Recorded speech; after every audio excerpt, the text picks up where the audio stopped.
I'm not still with us.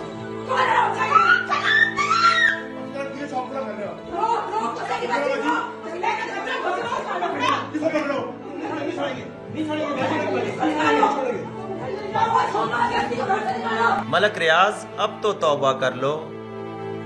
माना तुम बादशाह गर हो, तुम इस मुल्क के अमीर तरीन शख्स हो।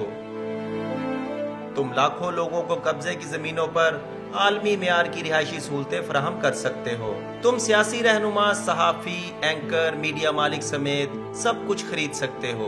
लेकिन अब जब घर के गंदे कपड़े बीच चौराहे में धोए जा रहे हैं, सोचो, तुम अपनी बेबहा दौलत से सब कुछ खरीद सकते हो, लेकिन बेटी और नवासी के नसीब नहीं खरीद सकते। इसके लिए वफादार शौहर नहीं खरीद सकते, बाकिरदार दामाद नहीं खरीद सकते। फिर तुम कैसे खरीदार हो जो अपने घर की खुशियां तक न खरीद सका, जो अपनी बेटी या नवासी के लिए पुरसकून जिंदगी का सौदा ना कर सका। सोचो मलक साहब, सोचो। घरदारी और ठेकेदारी में फर्क को समझो।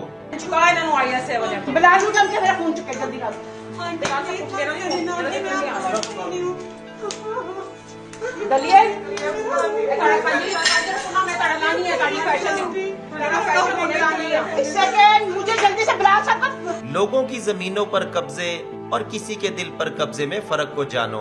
अब तो संभल जाओ, अब तो तौबा कर लो। हमें नहीं पता उस्मा खान सच्ची है या आमना उस्मान।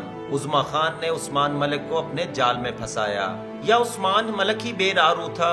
हमें ये भी नहीं पता कि आमना उस्मान ने उस्मा पर तशद्दुद करके ठीक किया या नहीं, लेकिन ये जरूर पता है कि इस मुल्क के सबसे अमीर शख्स सबसे बड़े खरीदार के घर के गंदे कपड़े चौराहे में धोए जा रहे हैं। क्या ये जाए इबरत नहीं?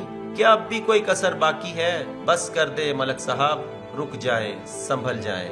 जिनकी जमीनों पर कब्जे किए, इनका माल वापस करें। प्लाटों के नाम पर जिनका माल हड़प किया है, इनका हिसाब भी बेबाक करें। लूट के माल से लंगर खाने चलाने से निजात नहीं मिलती, सुकून नहीं मिलता, औलाद की खुशियां नहीं मिलती। हमें यकीन है कि अल्लाह ने आपके दिल पर मोहर नहीं लगाई होगी, ईमान की थोड़ी सी हरारत बाकी होगी। इस हरारत को काम में लाएं, दर्द दिल पैदा करें, मखलूक खुदा पर रहम करें, ताकि आपके घराने पर खालिक कायनात रहम करे। दौलत की हवस में कुंभों के कुंभे उजाड़ने का सिलसिला बंद करें। शायद इसी तरह आपकी बहन बेटियों के घर उजड़ने से बच जाएं। अलिफ न्यूज़, अलिफ से पहले कुछ नहीं।